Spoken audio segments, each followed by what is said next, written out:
প্রিয় নবম দশম শ্রেণীর শিক্ষার্থীরা, আজকের ক্লাসে আমরা তোমাদের বাংলা প্রথম পত্র বইয়ের ফুলের বিবাহ গল্প নিয়ে আলোচনা করব।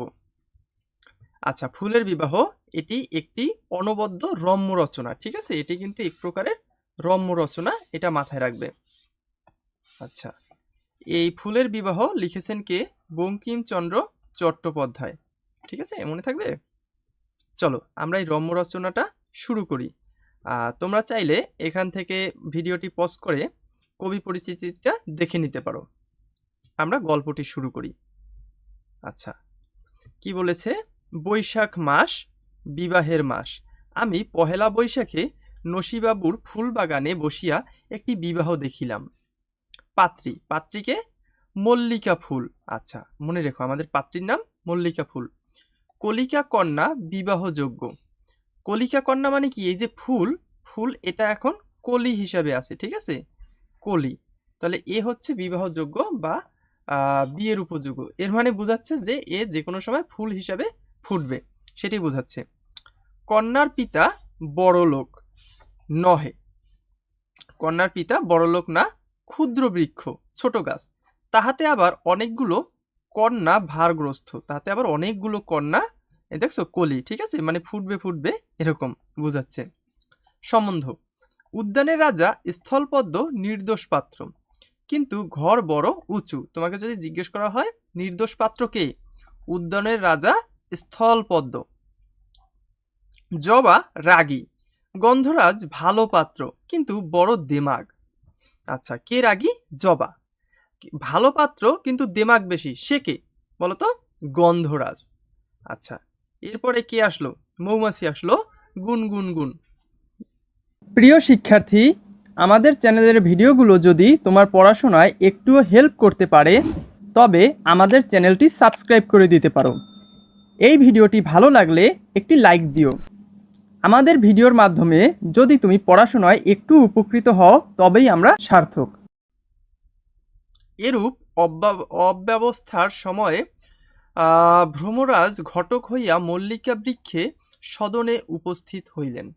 তিনি আসিয়া বলিলেন, গুন, মেয়ে আছে?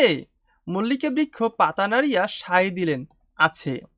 ভ্রমর পত্রাসন গ্রহণ করিয়া বলিলেন, গুন, মেয়ে দেখিব।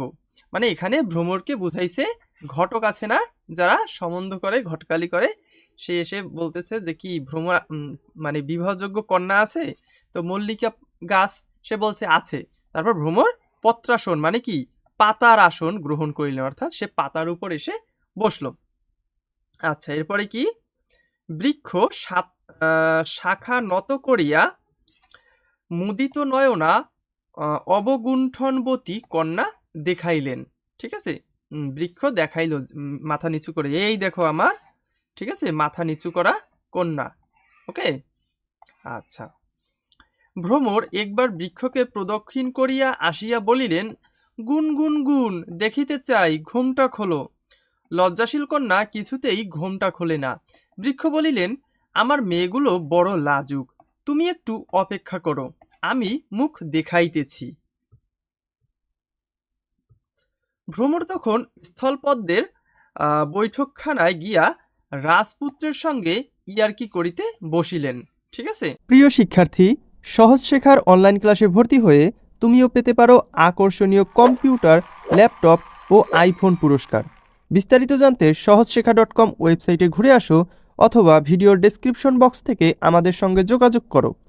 তখন ভ্রমর কোথায় চলে গেলেন? স্থলপদ্মের বৈঠকখানায়। তাহলে রাজপুত্র কাকে বলা হয়েছে? স্থলপদ্মকে। এদিকে সন্ধ্যা ঠাকুরানী দিদি আসিয়া তাহাকে কত বুঝাইতে লাগিল। বলিল, দিদি একবার ঘোমটা খোলো, নইলে বর আসিবে না, লক্ষ্মী আমার, চাঁদ আমার, সোনা আমার, ইত্যাদি। কলিকা কতবার ঘাড় নাড়িল, রাগ করে মুখ ঘুরাইল, শেষে সন্ধ্যার কোমল স্বভাবে মুগ্ধ হইয়া মুখ খুলিল। তাহলে এই যে কলিকা, এ কখন তোমার মুখ খুলিল বলো তো? সন্ধ্যায়। ঠিক আছে, সন্ধ্যায়। ওকে। আচ্ছা, এরপরে কি আছে? ঘটক মহাশয় তো ভো করিয়া নামিয়া আসিয়া বলিলেন, গুন, গুনাগুন, কন্যা গুণবতী বটে, ঘটে মধু কত, মানে মল্লিকা ফুলের ভিতরে কত মধু আছে। বৃক্ষ বলিলেন, বর দিবেন কড়ায় গণ্ডায় বুঝাইয়া দিবে। ভ্রমর, বলি ঘটকালির কিছু আগাম দিলে হয় না? মানে বৃক্ষ বলতেছে আগে বর নিয়ে আসেন, তখন মধু কড়ায় গণ্ডায় বুঝাই দিব। তখন ভ্রমর বলিল, একটু আগে দেয়া যায় না, অ্যাডভান্স দেয়া যায় না? ক্ষুদ্র বৃক্ষটি বিরক্ত হইয়া শাখা নাড়িয়া বলিল, আগে বরের কথা বলো। বরকে মানে পাত্রকে, কোন পাত্র জন্য সম্বন্ধ নিয়ে আসছো?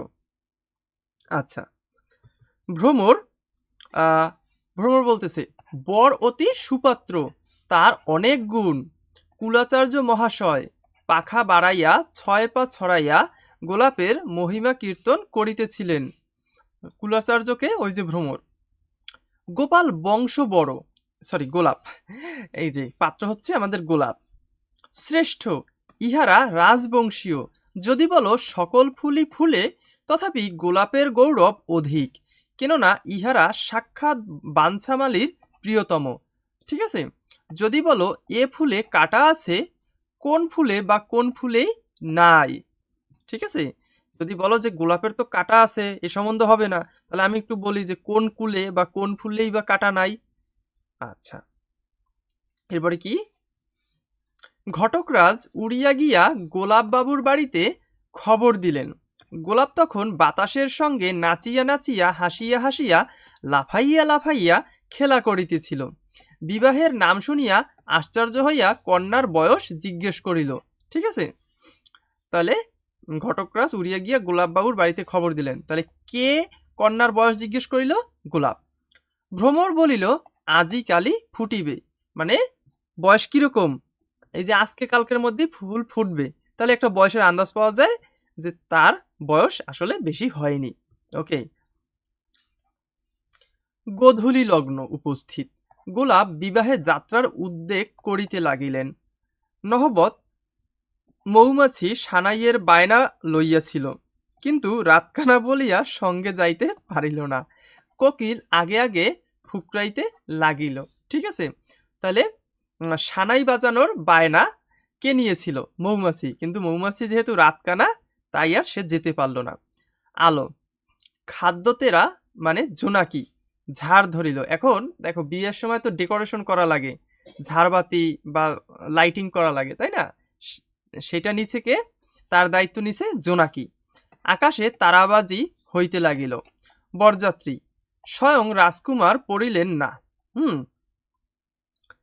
কিন্তু জভাগোষ্ঠী অর্থাৎ কি শ্বেত, রক্ত, জরদ, জবা সকলেই আসিয়াছিল।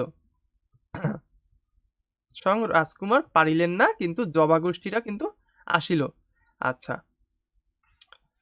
গন্ধরাজেরা দলে দলে অলিয়া গন্ধ বিলাইয়া, এটা হবে দলে দলে আসিয়া গন্ধ বিলাইয়া দেশ মাতাইতে লাগিল। কিন্তু বরপক্ষের বড় বিপদ, বাতাস বাহকের বায়না লইয়াছিলেন। ঠিক আছে, এখন যানবাহন তো লাগবে, তাই না? যানবাহনের দায়িত্ব কার? বাতাসের। সে কি বাহক হবে, সে ওই ফুলকে নিয়ে যাবে বিয়ে করাইতে। কিন্তু কাজের সময় কোথায় লুকাইলেন কেউই খুঁজিয়া পায় না, কারণ বাতাস কি আর সবসময় আসে? অনেক সময় তো বাতাস থাকে না, গাছপালা স্থির হয়ে দাঁড়িয়ে থাকে। বর বরযাত্রী সকলেই অবাক হইয়া স্থিরভাবে দাঁড়াইয়া আছেন। মল্লিকাদিগের কুল রক্ষা করিতে আমি বাহকের কার্য স্বীকার করিলাম। আমি কে? মানে কবি। বর বরযাত্রী সকলকে তুলিয়া লইয়া মল্লিকাপুরে গেলাম।